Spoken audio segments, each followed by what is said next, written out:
Oh, so Colin fell ill with polio in 1949, aged just 6 months old. And it was an innocent swimming trip with his father that turned into paralyzing him for life. Colin has now been involved with Rotary for quite a number of years, and he is a Rotarian Purple for Polio Ambassador. He not only promotes the global eradication of polio, which of course all of us are very well aware of with Rotary, but also tries to support those like himself who are suffering from having polio and post-polio syndrome, and working with the British Polio Fellowship. And the thing I think that really opened up my eyes when talking with Colin several times before this meeting is that in Rotary we work so hard and talk a lot about eradicating polio, and how many countries do, has polio still been popping up, and so on and so forth. But at least I speak for myself, I haven't given a whole lot of thought to what about the hundreds, thousands, really millions, you can tell us probably, Colin, of survivors of polio. And what in Rotary can we be doing with that? So we will, Gordon, do we have the intro with Lynn? Are you there, Gordon? It's me that's got to do this. I'm ready if you want me to play it now.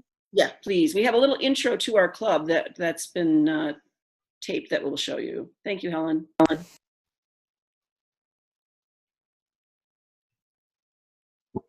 Hi, my name's Lynn and I'm a member of the Rotary E-Club of Southern Scotland. Welcome to our quarterly speakers meeting. We originally chartered in 2009 as a Rotary Club of Edinburgh Park, and we now have members in other parts of the world, including the US and Singapore. And this is one of the reasons we took the decision to become an E-Club. It's so that we can keep in touch with our members, and it doesn't matter where in the world they are, or where they live, or where they work. We can all get together at a common time. It doesn't make any difference what time zone you work in and what location you live. We decided to change our name to become Rotary E-Club of Southern Scotland because we wanted to keep the name the Scottish theme, but we do welcome potential members from anywhere in the world. We have so many different people who join our quarterly meetings, and to give you an example of a recent one, we had 47 different people from 18 different clubs, which covered 12 Rotary districts from 9 different countries and 8 different time zones. Wow, isn't that something? I really hope you enjoy our speaker today, and I'm now going to hand over to another member of the club who's going to introduce them to you. Thank you for listening. Which I did. Thank you, Ellen, for putting that on. And just a little bit about the structure of the meeting. We'll have, oh dear, I'm echoing again. We'll have Colin speak until about 25 past or so the hour, and then we'll be open for questions. And I just want to say a little bit of housekeeping. If you do have questions, please remember to use the electronic hand signal that should be on your screen. And right now, if you could keep your mic muted, and during question time, keep it muted unless you are asking a question when you need to unmute it. So does that all make sense with my lovely American accent? Looks like everyone's good with that. They're all muted. Okay, Colin, please go ahead. Right, I'm now unmuted. Is that correct, Judith? Yes. I'm muted. You're not. Okay, thank you. As Judith told you, I contracted polio in November of 1949, having been born 6 months prior in the May. And to start today, I'm going to share with you 3 wishes that I have. I wish I could dance. I wish I could experience the dual pleasures of music and motion together, but I never have, and I never will. I wish I could just jump on a bus or jump on a train, not have to plan every journey on public transport like a military operation to ensure there are no stairs or escalators that I'm unable to tackle. But again, I never have, and I never will. I wish I could perform the simple task of bending down and doing up my shoelaces, not being dependent on my mother when I was a child, or now looking to a carer to assist me. But I never have, and I never will. And the reason is Polio, polio. To understand PPS, post-polio syndrome, I first have to visit what is polio and its impact. Well, polio is a virus. It affects the nervous system, both in the brain and in the spinal cord. And basically, it cuts the communication between those two areas and the limbs. It severs the ligaments, so therefore the muscle withers because it doesn't have any normal feed of instructions. How did it affect me? Both my legs, I had paralysis. My feet lost their muscles and went straight as a continuation of my legs. My spine is severely curved and I have acute respiratory limitations with lungs that are 1/3 the normal size. Hospitalisation started when I was 6 months old, and the first period of hospitalisation was unbelievably 4 years. I came out when I was 4.5. But anything in life has always got a bit of humour, and I was as rascal a baby as anyone else. And whilst I was staying in the Great Ormond Street Hospital for Sick Children, we had a visit from the Queen Mother. And for breakfast that morning, we were served porridge. Well, I, in those days, had very, very curly blonde hair. I decided to put the bowl of porridge over my head. However, there was insufficient time to clean me up before the Queen Mother's visit, so they had to quickly think what to do with me. So the nurses put me in the airing cupboard. I was very comfortable there and went to sleep, and the nurses forgot about me until after the Queen's visit. And when they remembered when they put me, the porridge stuck very, very strongly to my hair, and they had a hell of a job that afternoon cleaning me up. Further hospital stays of extended lengths went throughout my childhood, and I was finally discharged at the age of 11, thrown on the scrap heap, being told nothing more could be done. Schooling was a real problem because I was deemed to be special needs and therefore was sent to a special school where I learnt the skills of occupational therapy with no academic lessons whatsoever. So if you want someone that can do weaving, basketry, needlework, painting, and similar skills of arts and craft, I'm your man. The local authority where we lived at the time were not prepared to give me a chance to move into a regular educational mainstream schools, so my parents had to move home to another district where they had a more sympathetic attitude. And there really comes the fact that the victims is not just the person that contracted polio, but also affects the parents and the immediate family. As a child, I grew up knowing no difference. This was my life, and I grew up totally institutionalized. During my teenage years and 20s, I had emotional toil. I was isolated and frustrated, knowing that there was a world out there, but basically a massive thick glass barrier that was stopping me being part of it. I was so far behind academically at school that at the age of 16, I left school with 1 GCE O-level and for some reason in British Constitution. I followed on my secondary modern schooling by going to the local technical college to get some more O-levels. And at the end of 2 years, I decided to try my luck of taking a GCE A-level in accounting. And to my shock, I got an A grade. However, I was guilty because we had no money at home, working class East End family. And so I went to work for £7.50 a week. And then I decided to try and study, and the only option open to me, because of my mobility and other limitations, was a correspondence course. And some of you may recall the name of the Rapid Results College.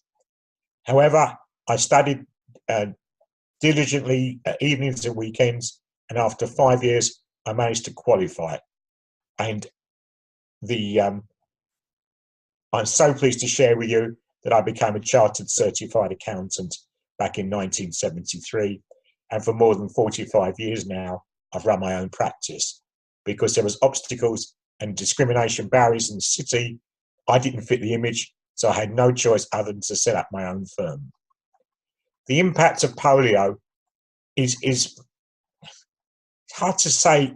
It affects everything: housing, steps, needing ramps, shower, wheelchair door width, light, the height of light fittings and power points.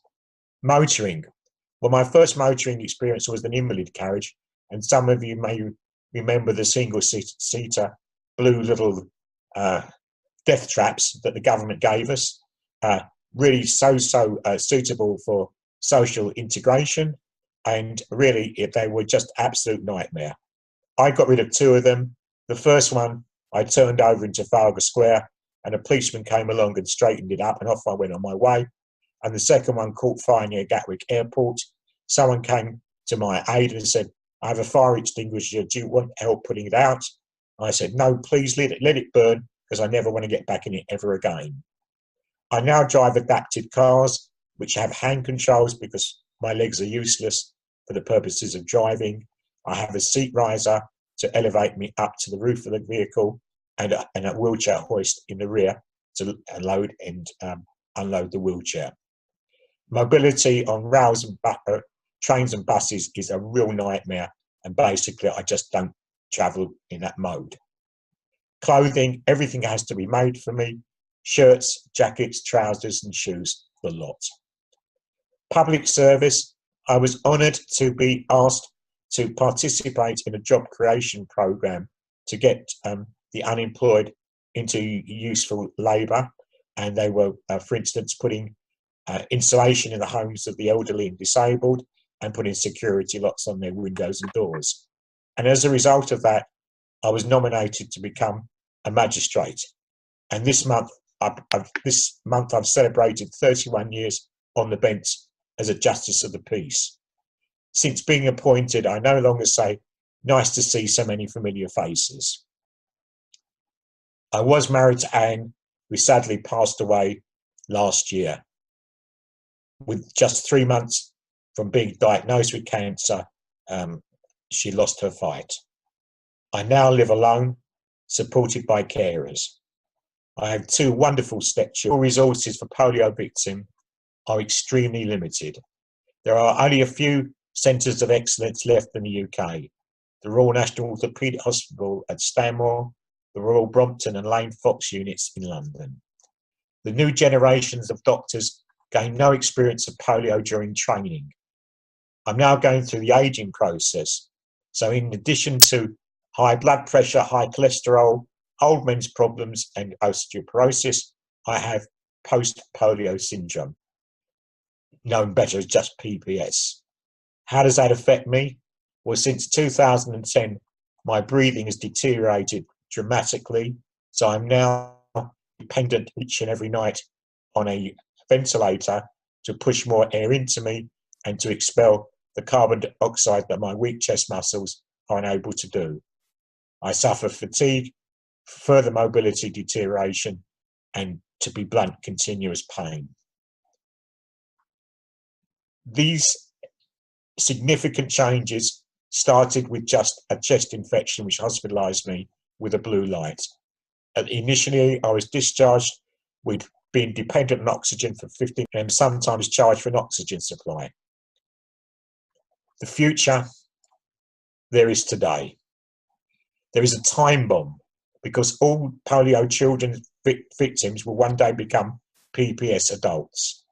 In the UK, we are supported in our latter years by the British Polio Fellowship, who are in dire need of funds because they're not a flavour of the month charity, and the money they need is so important for giving heating and holiday grants to members, and also sponsoring medical research in order that we can have a better quality of life for those few years remaining for us.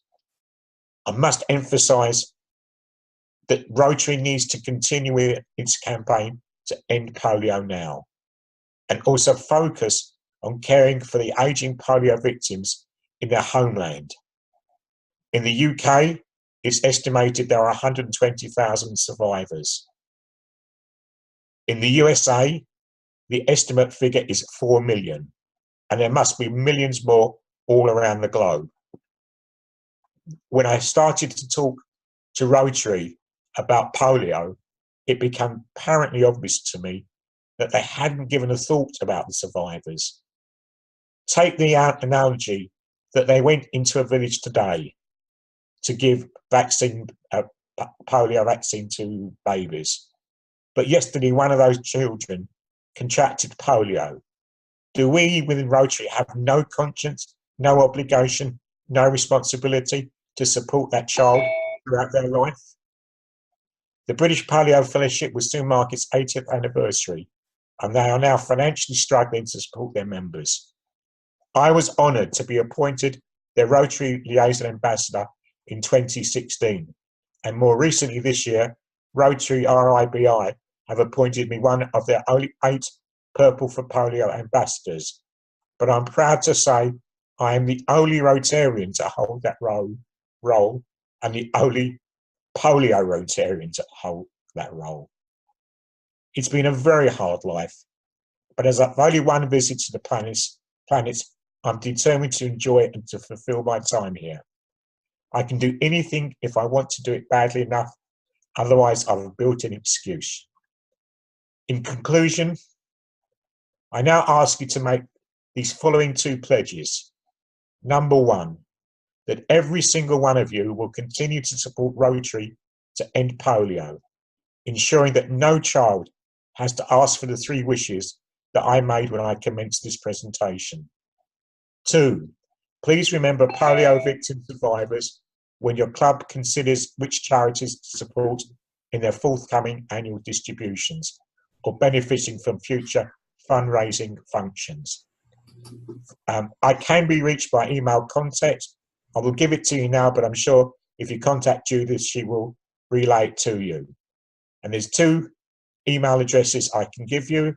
The first one may be easier to remember, which is colin@britishpolio.org.uk, otherwise talkpolio@palnet.co.uk. Thank you for listening to me, and just take the message back to your clubs and to your Rotarian fellows, and hopefully we can turn the corner and get PPS survivors supported and recognised more by Rotary. Thank you. Thank you so much.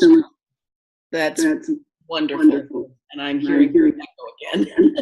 So we will move to questions, and can again find you the electronic hand is, and we will, I think we're probably the one to call on you, myself. Judith, does it go away when you move to the microphone? Sorry? Does it move nearer to the microphone? The microphone goes into the laptop. So Yeah, nearer. if I'm closer, is it better? Oh, that's no difference. This has never happened.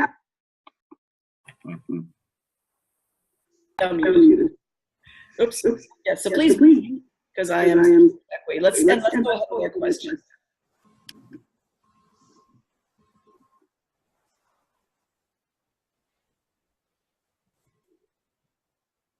I think Prince hand on. Martin, you also have an echo, and I think I have an echo, so there's something not quite right. Yeah, there's something not quite right. We're all echoing. Everything's echoing. I agree, everybody's echoing. You're You're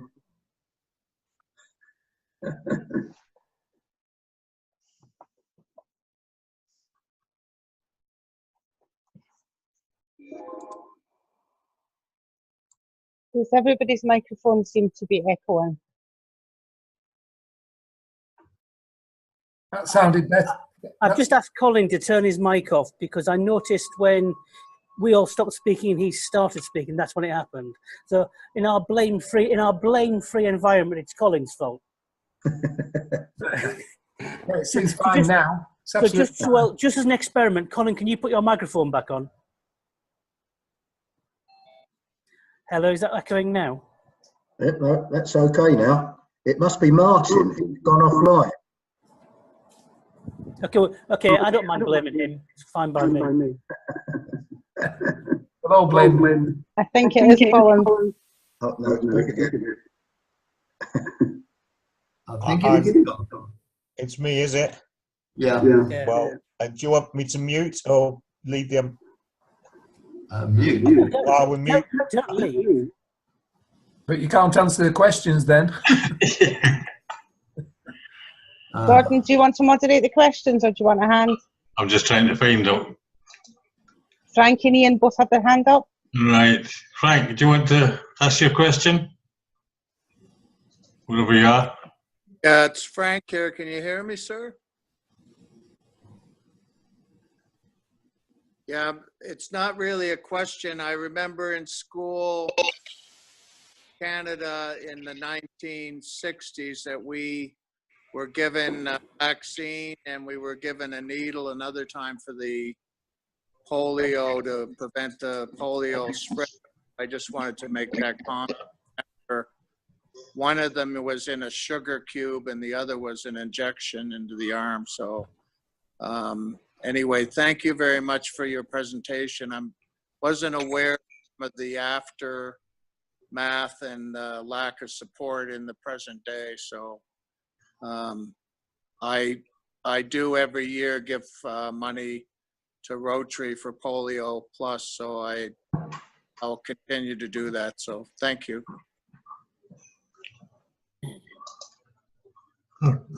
Thank you for your comments. I'd like to tell you two little quick stories. One was when our first grandchild was born, we were advised, my wife and I, to have the polio vaccine because there's always a risk at that stage of coming into contact with the polio virus, which was live within the contents of his nappy. And therefore, I went to the surgery and was given that sugar lump with 3 little drops of vaccine on it. And I was a mess for several weeks, thinking what a difference my life would have been had that vaccine been available when I was a baby. But sadly, it was invented in the late 40s, but there was an argument between the two leading opponents of 2 different types of vaccine. And the argument stopped their distribution until the early 50s. And as such, I got caught up during that argumentative period where the vaccine was not available to the general public.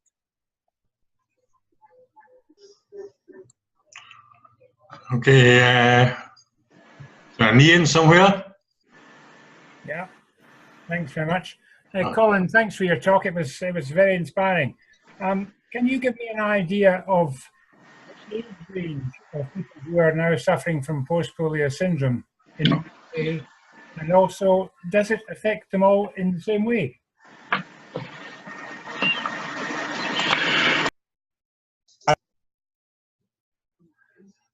I got the bit, how does it affect them in the same way or not, but could you repeat the first part of the question, please, Ian? The approximate age range of people who are suffering from post-polio syndrome in the UK. Okay, I think that's quite easy to say. 60 plus is probably when you start seeing the problems, and it's because if I was to give a simple definition of post-polio syndrome, most of us have been living life on, let's say, half steam, so far as what muscles actually work. And when you do anything by using half what's available, you exploit them and thus you wear them out earlier. And that's what's really happened, is that we've just got tired bodies from really trying to do too much with too little. So far as the second part of your question, does it affect everyone in the same way? The answer is no. And that's the strange thing about polio, is that it doesn't have uniformity of effects of paralysis when you contract it, each person gets a different package. You know, when you look at, sadly, things like Parkinson's or MS, there's a great similarity in the symptoms suffered by the victims. With polio, when you get a group of polio survivors together, we all have different parts of our body that don't work and to different various levels. So everyone is a unique case, and that makes it far harder to treat because you have no uniformity of treatment. You've got to look at each individual and deal with what they are suffering and their ailments. Thanks, Colin. Caroline, if you're still there, I'll unmute. Yeah, sorry, it's telling me my internet's unstable, so I'm just trying to reduce the load a bit. Colin, you very clearly described all the frustrations, but I'm wondering over the years, as you said, we moved on from that little blue death trap to cars with hoists, etc. I'm wondering what the most useful gadget you've actually come across is. What's the most useful thing in the terms of aids?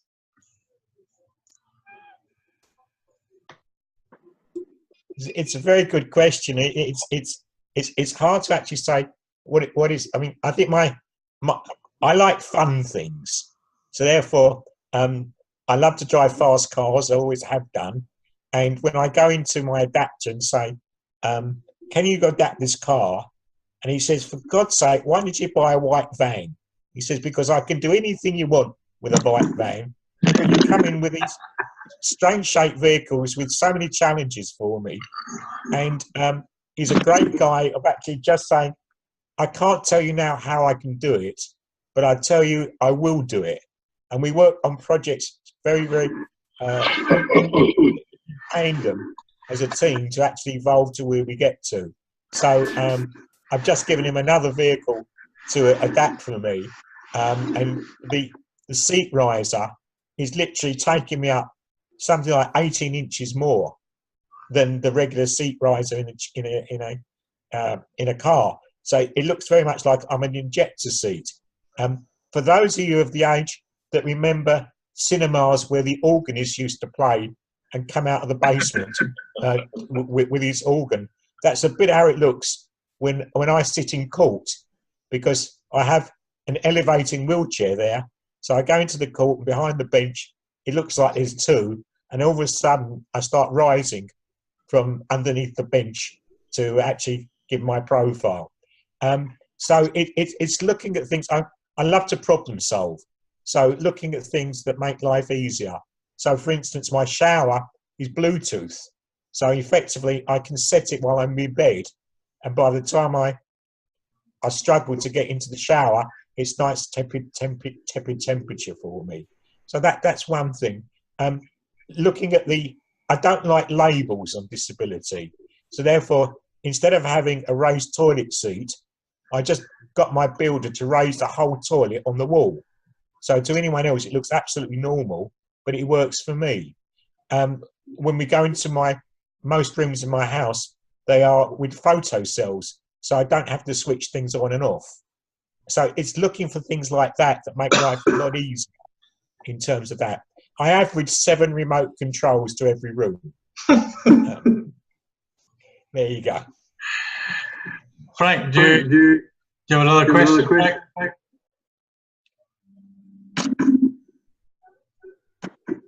Do you have another question, Frank?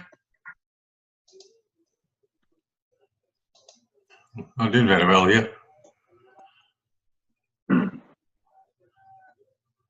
Okay, Paul's got his hand up, so we'll go with Paul. Hi, first of all, good afternoon. Really fascinating presentation. I'm a clinician by background, and I vaguely remember when I first started cuirass jackets and things like that, and I had the privilege of working in Newmarket, which is one of the last units in the country that were using the so-called iron lungs. So I was vaguely in part of that. I wanted a bit of statement. Very happy to kind of sign up to your 2 pledges. But secondly, is that Bluetooth for the shower available commercially?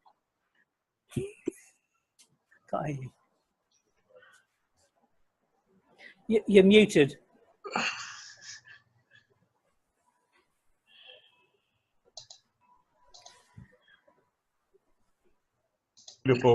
And it's made by a company called Haynes Grow, Groh.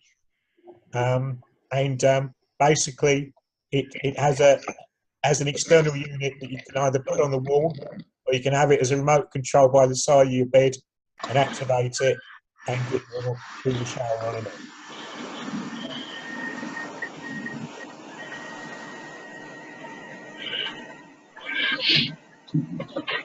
Jack? There it is. Not a question, but a short statement. I belong to a land-based club as well as this one. Probably, I was sitting here trying to think how long ago it was, maybe 15 years ago or so. My district, 6460, came up with this scheme that they called Centurions.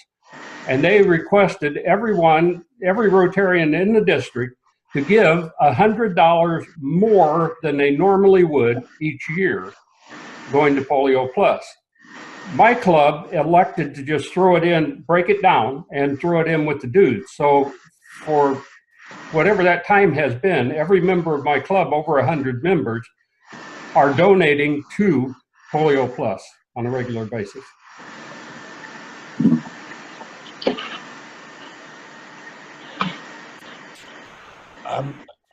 My experience has been very, very, it's been a struggle to get Rotary, at least at a foundation level in the British Isles, to acknowledge the existence and any duty or responsibility within Rotary for polio survivors. I've never wanted to degenerate from end polio now. I don't want anyone to get this wretched disease. It's absolutely horrible. But I think they're missing the point that there is a dramatic need, and it's only in recent years are they acknowledging it. If you look at the endorsement they gave when they appointed me a Purple for Polio Ambassador, they acknowledged that several times within the text that's now available on the RIBA website. And there has been a change about it. I know within Rotary, Rotarians are tired of hearing nearly there. Nearly there. You've heard it for so long, you're fed up with it, and really you want to close the door and move on. All I'm trying to say to you is there are people that still need your help, and it's not the same budget that you would give for Polio Plus or End Polio Now. The money that I would suggest you give is part of your annual distributions. So in other words, it's no different of giving a little bit to British Polio than you would for any other local society. They're Watford, Essex, Watford, Hertfordshire based, so they are a national organisation for the UK. And as well as you would support things like prostate or Parkinson's or MS or blind or any other or cancer charities, all I'm saying is from that budget, if we could get a little bit from each club to go to British Polio, it would make a dramatic difference. I cannot tell you how they're struggling to try and look after their members now. There is literally no money stream coming into them. They're just reliant at the moment on depleting their savings to keep the thing going. And I think that's just, it's just so unfair, where we could help within Rotary without any damage to the End Polio Now campaign whatsoever. You would think that they would recognize, Rotary International would recognize this. They keep talking about what's our next thing, what, you know, looking for something to be another big thing. This is built in. I'm amazed at that you know, that they aren't at least thinking about it. Well, the Bill Gates Foundation have publicly said, we don't want to know about post-polio syndrome and polio survivors. We are not interested in them. And that's on public record. Amazing. Yeah. So that's why, look, at this stage of my life, I'm struggling, especially losing my wife. Life is the pits for me. But I believe so strongly in this that I'm still trying in my own little way to convey the message of what needs to be done. It's just such a simple request. It's not asking for the moon, but I'm really, you know, I just believe in it, because if I don't do it, who's going to do it in that sense? Right. And that's what worries me. Yeah, yeah. But you know, we carried on for quite some time without the Gates Foundation, and we did very well. So if we did that, and it takes so much less to do something with the end game, it still makes no sense to me. I mean, we did it on a much bigger scale for the eradication before the Gates Foundation. So I agree with you. The money has to be there someplace. It's just a matter of getting somebody by the lip and slapping them upside the head. Jack, I spoke at 2 clubs over the years in the US, and both clubs, after I spoke to them, said, we have not thought about it. We've never given a thought to the survivors. My club hasn't. They certainly have not, you know, but you know, I'll guarantee you that they will hear about it now. Grateful, thank you. And as I say, if you look up your local club and charity directories, I bet you'll all find close to your own vicinities polio organisations. Oh yeah. Mm-hmm. Input and what have you, and that's, you know, that's all I'm asking for, is that we as Rotarians have a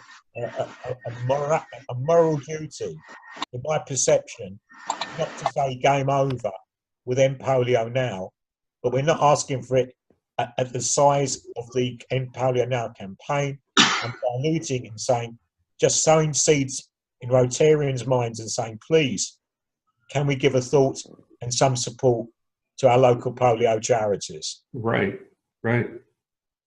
Yeah, I knew that it existed, but I don't recall having read it in the Rotary magazine at all. Maybe it did pop up over the years, but where I saw it was in the news and things of this nature. You know, so be easy enough for Rotary to come and interview you and throw an article in their magazine, so everyone in the United States is going to, well, if they read the magazine, you know, but nonetheless, everyone in the United States becomes aware. I just don't think there's any awareness there. I mean, I'm only looking for platforms, not for self-praise or motivation, but just to get the message spread. And yeah, exactly, and you know, at least it would get in the magazines and they'd have an opportunity of reading it. I don't know how many people actually read it. I do each month and pass it on. I pass mine on to a doctor's office, but you know, it at least would get it in the magazine and get people aware that it's not the end game. It's just simply not the end game as I see it. There's more to do. 4 million people in the US. Exactly. And they've tried to integrate into society. They're not standing up on pedestals making a big deal of this or their lives. But a lot of them are living below the poverty line because of polio. Their lives are very sedentary. They feel the cold. They need support with heating grants just because they can't afford to pay their utility bills. It's a really sad world. They're not going to get great echelons from this. They're just going to get a bit of support to try and make their life and their few remaining years a bit more comfortable. And I look upon opportunities like this, I suppose it's a bit like pyramid selling. I need all your guys to spread the word from my word. And therefore, we reach more and more people. And as I say, through Judith, I'll repeat now again, I'll just give you one email address, colin@britishpolio.org.uk. Right? I'm a Rotarian. I'm a polio survivor. I have a foot in both camps. I want polio to be eradicated, but I'd love to see a bit of help from Rotary for those poor people remaining with post-polio syndrome in their latter years and that we could alleviate some of their suffering, both financially and physically. Okay, can we move on? Because time is short. Stuart, you got a question? Yeah, Colin, hello. What you've told us is really, I think, an eye-opener for all of us, actually. And the 3 wishes you said at the beginning, I think, makes us all realise how lucky we all are. My question is a rather flippant one, because I was very impressed how you progressed in your career and done so well out of it. But I was curious to know whether you still keep up your skills of basket weaving and painting and that sort of thing, or have they gone instead of you doing your accountancy? Yeah, I think my throwing a bit of clay on potter's wheel was never a great skill that I adapted. Was pretty pants at doing it.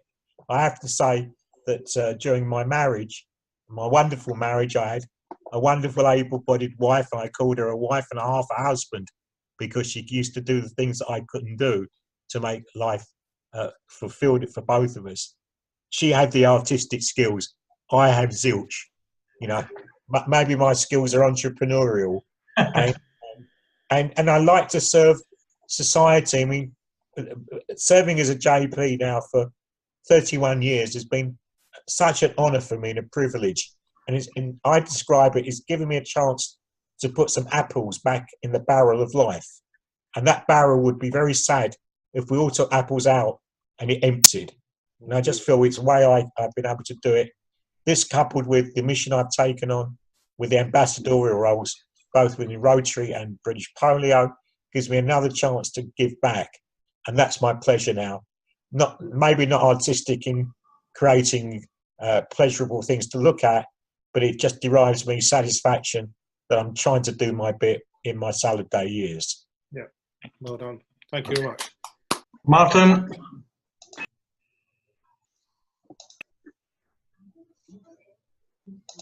Can't hear you. Can't hear you.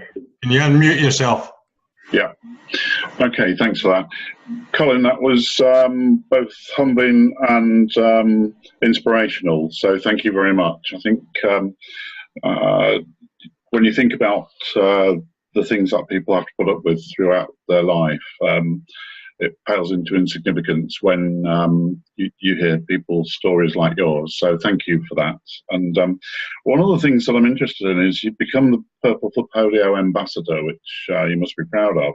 But will that enable you to actually further the words about PPS sufferers, or will that not sort of be put up with by RIBI? Because I know how they can be. Yeah, I think I've really broken a few barriers with this mission, and as I say in the announcement, they acknowledge PPS, they acknowledge the existence of British polio, right? Which is, I mean, it's taken me nearly 10 years to get through to them. When I first spoke at Foundation, I thought they were going to lynch me at the end of my talk, because they really didn't want to hear what I was saying, and they made it very clear that you know, that had a few fireworks shot at them. So for me, it's a tremendous victory, be it a small one, to get that endorsement and acknowledgement. Yeah, yeah. And actually, they were very brave. They let me write my own text. Yeah, that's good. I think the one thing about e-clubs is that we are connected throughout the world, and we're connected throughout the UK, not just with e-clubs, but with land-based clubs as well. I regularly, and our club regularly speaks with land-based clubs, and especially on social media, we actually have quite a penetration. So I actually see that we can probably help. I mean, for example, I run a Facebook page called Rotary Mavericks, which was actually to be able to get people almost like yourself who actually think that RIBI should be doing different things and more things, and it was a platform and a voice for being able to do it. So I'm quite willing to actually pledge to do that, because you've enlightened me with regard to the PPS people, and I think that's something that should actually now be very, very clearly shouted from the rooftop. So thank you. Okay. Sadly, I can no longer talk at individual clubs because I just don't have the energy to do it. So therefore, I limit my exposure to district conferences or district assemblies to reach as many people in one go. But there is a YouTube talk that I gave to a district conference down in Newquay last year, which follows what I've said today, but there's a bit of illustrations, there's a bit more humour, because I wasn't quite sure how much humour I could convey in the confines of a e-club online. And if Judith or whatever, email me and I'll gladly send you the link for that, so that you've got some more ammunition. And you know, as I say, if you want, if you have a district level, a fundraiser, or you want someone to talk at a future conference, then please try and get hold of me, and I would do my very best to assist you in that. Yeah, in this day and age as well, we can actually arrange for you to be able to talk to land-based conferences off the wall, if they are willing to do so. We've done that at our district conference before today, where our members have actually been and talked to people in the room. And in fact, on Monday, I'm actually talking to a breakout group in Toronto, and I'm not leaving my office in Norwich. So, so it can be done, and I'm quite happy to work with you to be able to say, well, you can visit clubs from your armchair, and we can arrange. I tell you what, it makes it a lot easier for me. Yeah. Logistics of. Perhaps have a chat about how we can achieve that to get your message across. You know, as I say, if you want to scribe down, it's Colin at British Polio. I've got it. Yeah. .org.uk. Come back to me. I've got other email addresses on my Rotary one. It's just giving you an easy one to remember to get hold of me. And obviously, I'd love to work with each and every one of you to try and spread the message. And I'm grateful for this platform today, and I hope that between us we can actually achieve something, which would be fantastic. I'm just conscious of the time. Can we have one last question from David, perhaps? Colin, absolutely inspirational. I'm fascinated by the fact you've been a JP for 31 years. And given your mobility problems, the fact you've had to overcome so much, really, just to live, is it not sometimes very frustrating when you hear some of the so-called sob stories that are put in front of you as a JP? I think the thing that saddens me more than anything else is people that have wasted their educational opportunities. I'm just a local secondary modern school student that had no opportunities and just knew that I had to make what I wanted to make in life. And it just saddens me that people have this view that the state owes them something. I always took the view is my destiny and my future lies in my hands. No one's got a responsibility to me. If I don't do it, it's not going to happen. And I think, again, probably because I was hospitalised so much as a child, I grew up in great terms at a very young age and took responsibility because I didn't have my mother next to me during those formative years to cling on to and make those decisions. So maybe that's what's made me different. Yes, it's very true, but most people that I see in court are not out and out criminals. They're victims of society in the sense of deprivation of funds, dependency on drugs and alcohol, or involved in emotional upsets. You know, the girlfriend's run off with the milkman or something, and therefore that's what led to them going into crime. And most of them are very sad cases. But I have to dispense justice equally to everyone. I had great fun with the Ministry of Justice getting my courts adapted so I could get a wheelchair into it. Nearly finished up with a legal case with them being the defendants, and they just recapitulated right at the last moment. So that's been a challenge. I was probably a pioneer for disabled magistrates all those years ago, and it's just been an honour to serve society in that way. I have to retire on an age basis next May, but it's been absolutely a wonderful part of my life and one that I will always sincerely treasure. Helen, do you want to say something? Yeah, it's not a question for Colin, it's more of a housekeeping and admin comment. For those of you that have not given me your email address already through the chat function, if you could do that now, I'd appreciate it. What we'll do is we'll use those email addresses to send out a request for feedback, and we'll also use it as an opportunity to share the information that Colin's already given us. So we'll share Colin's email address, and once we get the link for the YouTube clip, we'll share that as well. So if you want to be included in that distribution list, please just type your email address into the chat at the bottom. If you're not sure how to do that, let me know, or we can send out an email. Thanks. So Jude, if I send it to you, you can obviously forward it forward. Yeah. Martin? Yes, thanks. I know you're tight for time, but I just, it's interesting to note that there's something called Rotary Voices, which some of you may have heard of, and Colin, I don't know whether you have, but this is an example of Rotary Voices that I've come across, and it may be that you can use something like Rotary Voices to get the message across as well. This is about this person's dad with polio as a PPS, and that's been spread around. And if you Google about PPS, then Rotary Voices comes up as one of them with the post-polio syndrome. So I just thought I would share that with you. So thank you. And if you saw the guy wearing the mask in that photo, that's me, guys, every single night. Yeah. I have my mask on for the minimum of 8 hours a night. Yeah. Because without it, my CO2s would rise to a level that would put me vulnerable to strokes and a heart attack. Yeah.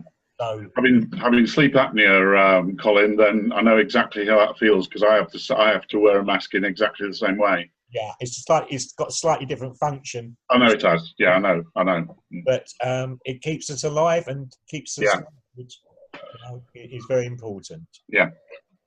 So we are at the end of our meeting. So first of all, I want to thank Colin.